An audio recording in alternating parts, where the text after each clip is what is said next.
Tonight, FOX11 Investigates uncovers another drug-related death linked to the VA Medical Center in Tomah. For years, we found VA officials asking the public and veterans to trust them, that they're making improvements. But are they? An inpatient death last year at Tomah raised concerns about overprescribing drugs to veterans. Those concerns, we now know, have come up before. Prescription drugs. An autopsy found too many of them in the body of 35-year-old Jason Simkuski of Stevens Point. The death of the former Marine came last August while a patient at the VA Medical Center in Tomah. Federal investigators are reviewing Simkuski's death as part of an alleged pattern of overprescribing drugs at Tomah. And now FOX11 Investigates discovered Simkuski wasn't the first to lose his life after being given too many drugs. 7 years ago in Tomah, we found 45-year-old Craig Farrington of De Pere died a similar death.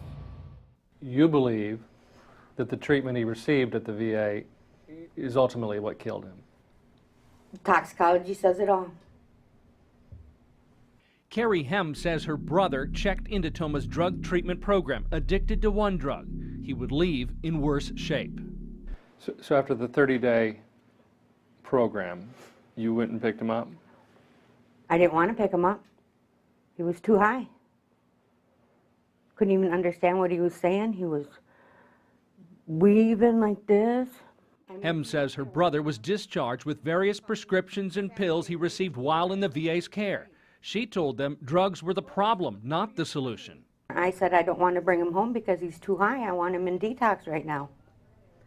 And they said he has to be out 48 hours before he can come back to detox. I said, I'll be back in 47. And we didn't make it. That night, Farrington stopped breathing at Hem's De Pere home. That was November 11th, 2007, Veterans Day. The official cause of death? Multiple drugs in his system. Hem filed legal action against the VA in Tomah. The VA ultimately settled in 2011. Circuit Court documents obtained by FOX11 Investigates reveal Farrington's doctors weren't involved in the monetary settlement and continue to work at the Tomah VA. In fact, Dr. David Houlihan is identified by Hem as the doctor who oversaw her brother's care.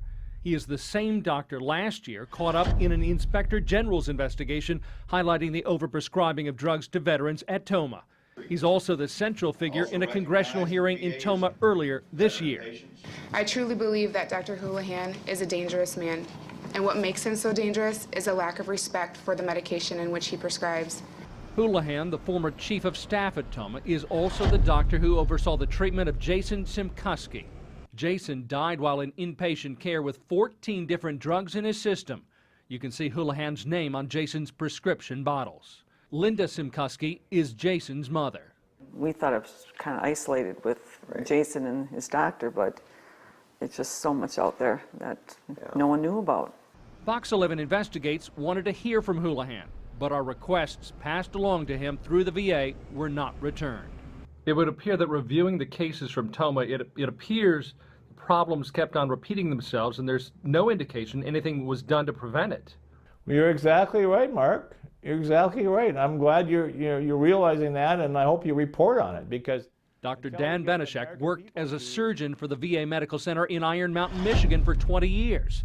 He now represents that area in Congress and is a member of the House Veterans Affairs Committee overseeing the VA's efforts to improve. So they talk the talk, but they don't walk the walk, and frankly, it's very disturbing. During a congressional hearing in October of 2013, a top VA official promised changes then related to the over-reliance of prescription pain medication. Whatever we can do to restore your trust in the VA, please give us a chance. And then 17 months later, his replacement and another hearing addressing the overprescribing of drugs to veterans.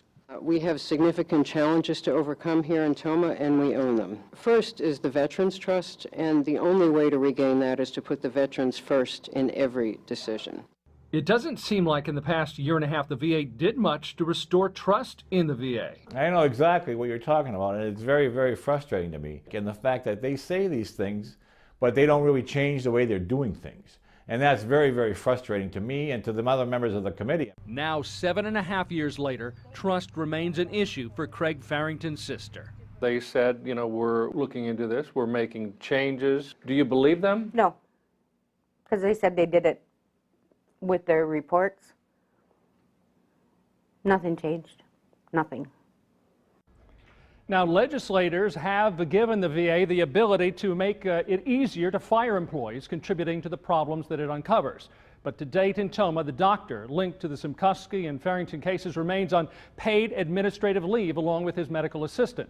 The director at the Tomah VA, overseeing the entire operation for the past several years, still works for his paycheck, but he's no longer in charge and he has been reassigned to another facility. Fox 11 Investigates will continue to keep you updated.